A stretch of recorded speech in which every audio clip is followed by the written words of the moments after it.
Buying a home. It's one of those classic American journeys, right? A path that's filled with dreams, a fair bit of money, and let's be honest, a whole lot of paperwork. So today, we're going to break down that entire process, from the first spark of an idea all the way to that incredible moment you finally get the keys in your hand. For generations, owning a home has been right at the heart of the American dream. But as the world keeps changing, what does that dream actually look like today? And what's it going to mean in a few years? Is it still the ultimate goal for everyone? That's the big question we're going to dig into. So, when you close your eyes and picture that dream, what do you see? I'm willing to bet for millions of people it's this exact image, the house with the white picket fence. So let's start there, with the symbol itself and what it really represents. That picket fence is what the Smithsonian Magazine calls a complicated piece of the American dream. And for good reason. Believe it or not, pickets, which comes from a French word for pointed stick, were originally military gear, used to defend against charging cavalry. It was only when that idea crossed the Atlantic that it totally transformed into this powerful symbol of a peaceful, middle-class life. Okay, so does the dream still hold up? Well, if you look at the data, the answer is a huge, resounding yes. A staggering 80% of people who don't own homes still believe it's a key part of the American dream. So, despite all the economic challenges and shifting priorities, that core aspiration, it is as strong as ever. All right, you've got the dream, but to make that dream a reality, you have to get your head around the single most important financial tool in real estate, the mortgage. Let's decode what this thing actually is and how it works. To put it really simply, a mortgage is just a loan you use to buy a property. And the property itself is the collateral, or the security for that loan. It basically means if you can't pay, the lender has a right to the house.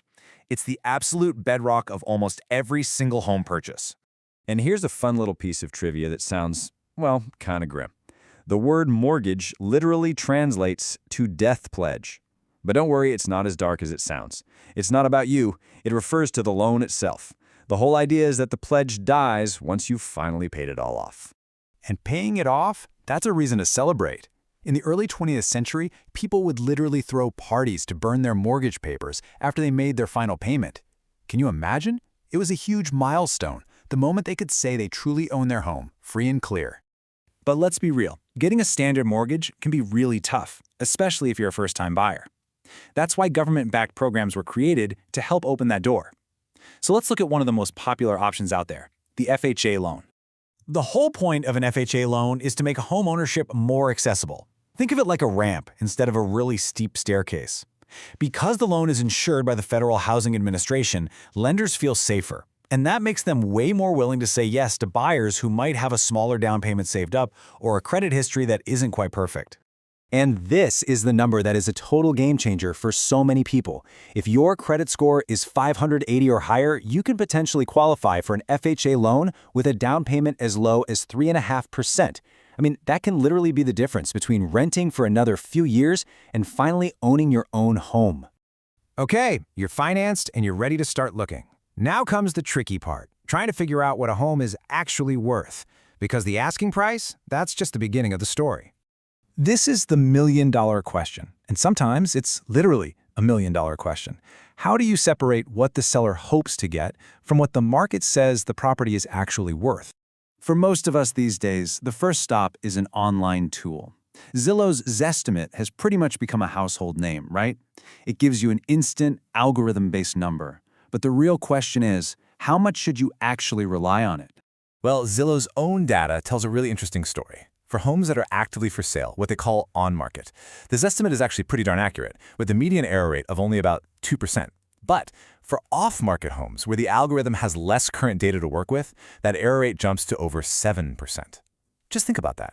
On a $500,000 house, a 7% error is a $35,000 swing in either direction. So it's a fantastic starting point for sure, but it is definitely not the final word. Now here's a number that an algorithm might completely miss. A joint university study found that homes with high curb appeal, a beautifully kept lawn, professional landscaping, they sell for an average of 7% more than a similar house with a less inviting look. First impressions really, really do count. And then you get the truly weird factors.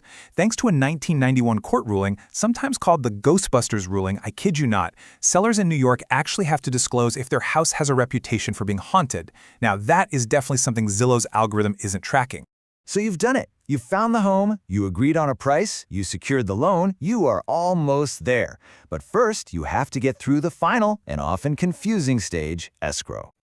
The best way to think of escrow is as a safety net for what's probably the biggest transaction of your life. It's a neutral third party, like a title company, that holds onto all the money and the deed until every single condition of the sale is met.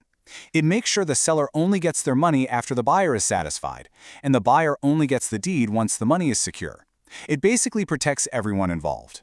And the process itself is pretty straightforward. It all kicks off when your offer gets accepted and you deposit your earnest money into the escrow account. Then, while you're busy with things like home inspections and finalizing your financing, escrow holds everything safe and sound.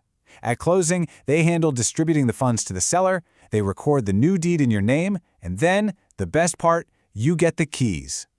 So the deal is done. The journey to buy the house is officially over. But of course, that's when a whole new journey really begins. 13.2 years. That is the average length of time a U.S. homeowner stays in their house. And it's such a powerful reminder that buying a home isn't just a financial transaction that ends when you sign the last paper. It's really the start of a long-term commitment to a place, to a neighborhood, and to a community. And that brings us full circle. We've journeyed from that dream of a white picket fence all the way through the tough stuff like finance and valuation, right up to the closing table. The paperwork ends, the moving trucks drive away, and the mortgage payments begin. But that ultimate question is still there. What is it that truly transforms those walls and that roof into a home? Well, that's where your real journey begins.